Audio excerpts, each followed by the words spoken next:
vous le disais avant la pause, on reste dans la même circonscription, soit celle de Brossard-Saint-Lambert, parce que les élections vont se tenir là. Puis il y a déjà plusieurs candidats et candidates, on vient de le voir avec Mme Bouchard, qui sont en lice, mais il y en a un qui est de retour, justement, comme candidat dans la circonscription. Il l'avait été il y a quelques années. C'est le représentant du Parti vert, Grégory de Lucas, qui est avec nous. Bonjour, M. Bonjour, M. Larrivée. Merci d'être avec nous. Toujours un plaisir. Enfin, on s'était vu dans une campagne précédente. Oui. Parce que c'est pas votre première. Non, monsieur, c'est ça. C'est votre deuxième. Deuxième campagne, oui, c'est ça. mémoire. Je me suis pas présenté à l'élection fédérale, c'était quoi, 2021, 2022? J'étais pas actif à ce temps-là pour les Verts. Mais voilà, je suis de retour. De retour dans la même circonscription aussi. Brassard-Saint-Lambert, oui. Pourquoi être de retour, tant qu'à faire? Bien, premièrement... Et pour le Parti vert. Parce que, comme on dirait, c'est pas gagné d'avance. Non. Vous le savez aussi. Oui. Pourquoi la politique? Pourquoi le Parti vert? Plusieurs raisons.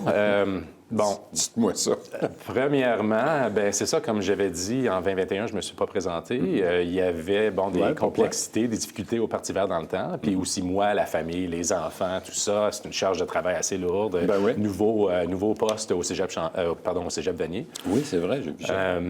Mais bref, pour cette Cégep fois... Vanier, il est à Québec.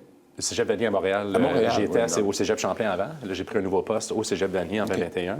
En tout cas, ça faisait une vie assez achalandée. Et puis, bon, en 2021, 2022, le Parti vert avait des petites difficultés. Oui. J'étais pas là, pas vraiment. Il y avait un autre candidat qui pensait se présenter. Mais bon, plus récemment, là, c'est pour moi, je crois fortement à la démocratie et avoir un choix de vote pour les électeurs à Brossard-Saint-Lambert qui inclut un vote vert. C'est ce que vous voulez offrir. Bien voilà, il y a des supporters verts à Brossard-Saint-Lambert, puis ça me faisait de la peine à l'élection de 2022 qu'il n'y avait pas de vote vert à Brossard. Puis quand j'ai vu ça, je me suis dit, bien là, faut que je me réinvestis un peu. J'y vais. Puis bon, il y a eu des démarches depuis ce temps-là pour que, bon, j'ai pris la direction de l'Association du vert à Brossard-Saint-Lambert. OK. Puis là, c'est ça. Le Parti vert est en ressort, je dirais, au niveau national. On vient de franchir les 300 candidats. Fait que notre leader, Jonathan Penneau, va être dans les débats. Vous êtes plus avancé que le NPD, qui Voilà. n'a pas un candidat. J'en reste encore surpris. On va en parler tantôt. Moi aussi. Mais pas un candidat NPD sur la Rive-Sud actuellement. Là, je le disais, le territoire de TVRS, c'est à peu près 6 circonscriptions, justement de Sorel ou presque jusqu'à la Prairie et un peu plus. Pas un candidat NPD. Non. Donc, je supportais... Oui, allez-y. Oui. Ben, les Verts, je pense que vous en avez au moins 3 là, à date. Oui, il y en a plusieurs Au moins. aussi qui ont été nominés, mais je ne sais pas s'ils vont se rendre à l'élection, mais on en a plusieurs à la Rive-Sud, oui. Fait que ça va bien assez. Puis comme je disais, on est en ressort. Fait que moi, je voulais assurer aussi qu'à Brossard-Saint-Lambert, on remonte les membres, les activités, la représentation, et voilà. Alors, ce que tu as pour dire, ça veut dire quoi être en ressort? Je comprends que vous voulez revenir. Ça a été comment? Dites-moi donc, la dernière campagne que vous avez faite au niveau pourcentage de vote. En 2019, les Verts étaient entre 10 et 30 dans les pôles nationaux dans le septembre de 2019. Fait que ça allait très bien pour les Verts. Rendu en octobre, le chiffre a baissé. Il y a eu des complexités. Complications en chefferie. C'est ça. Moi, j'ai eu 5,3 du vote, je crois, en 2019. Là, environ 5 236 votes, là, si j'ai pas tort. Puis pour moi, c'était encourageant parce que c'était assez un bon nombre de gens à Brossard-Saint-Lambert qui supportaient un vote vert. Là, en 2021, 2022, il y a eu zéro. Là, à Brossard, il n'y a pas eu de candidat. Fait que là, j'imagine ça... On verra là qu'est-ce qui va se passer dans l'élection, mais il y a des supporters verts à Brossard-Saint-Lambert. J'en connais plusieurs. J'ai des bénévoles avec qui j'ai travaillé. Puis ils sont très contents de revoir que le vote va revenir à Brossard-Saint-Lambert pour les Verts. Alors voilà. Fait qu'on est en ressort national, on est en ressort localement aussi. Mais en même temps, je me distingue un peu. Moi, je trouve que je suis le meilleur candidat à Brossard-Saint-Lambert. C'est sûr. Si on enlève les partis, on met les partis de côté.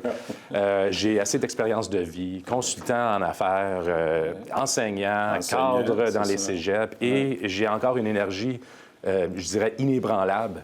Pour moi, vraiment, c'est de participer à la démocratie pour qu'il y ait plusieurs votes, mais aussi d'apporter toutes les idées à la table et de vraiment là, rentrer dans le 21e siècle avec les bonnes choses, avec les bonnes...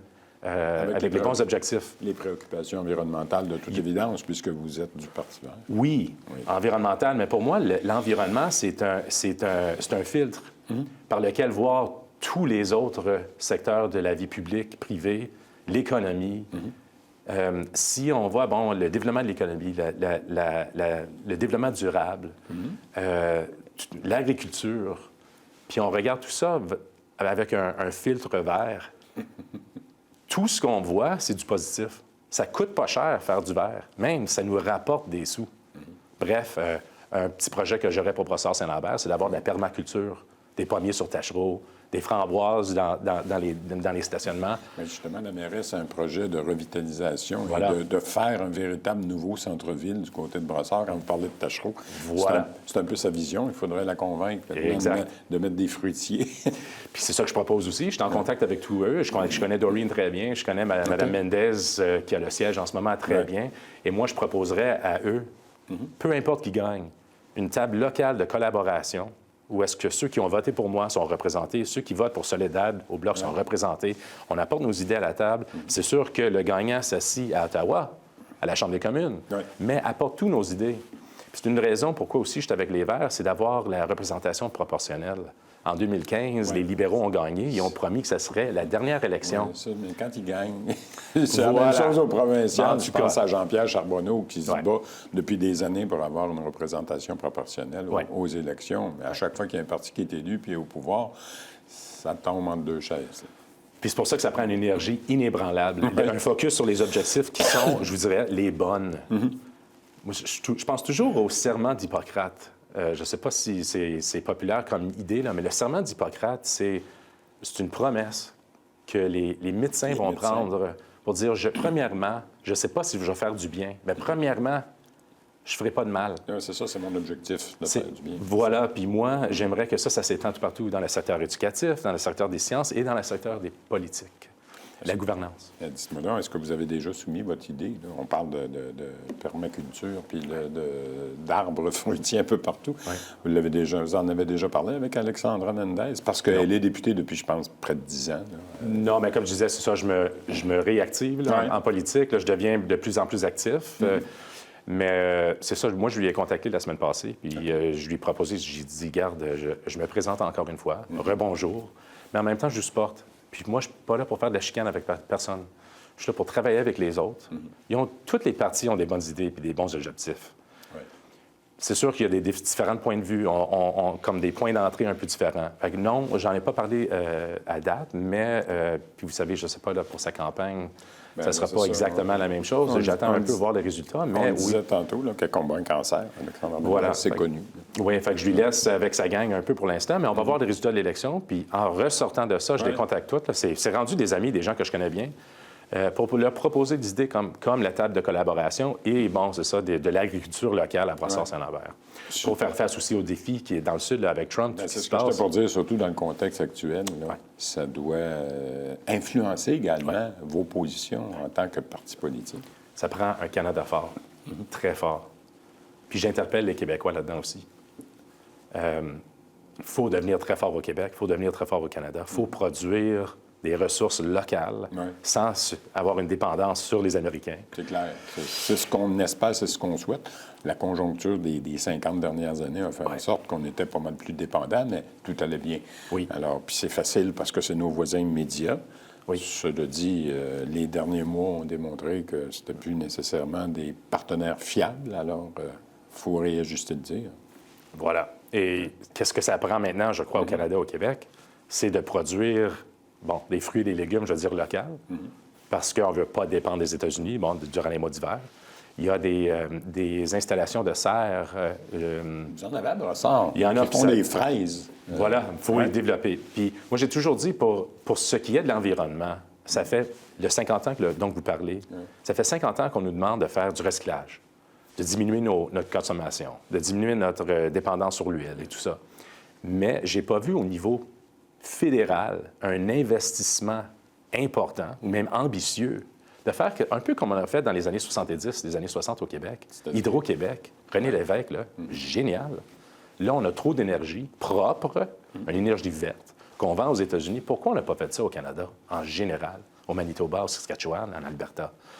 Je vois pour le futur du Canada une nation extrêmement forte, une nation qui produit plein de ressources localement. Ouais. C'est pas des avocats nécessairement, ça va être des fraises ou autres, mais c'est pas grave.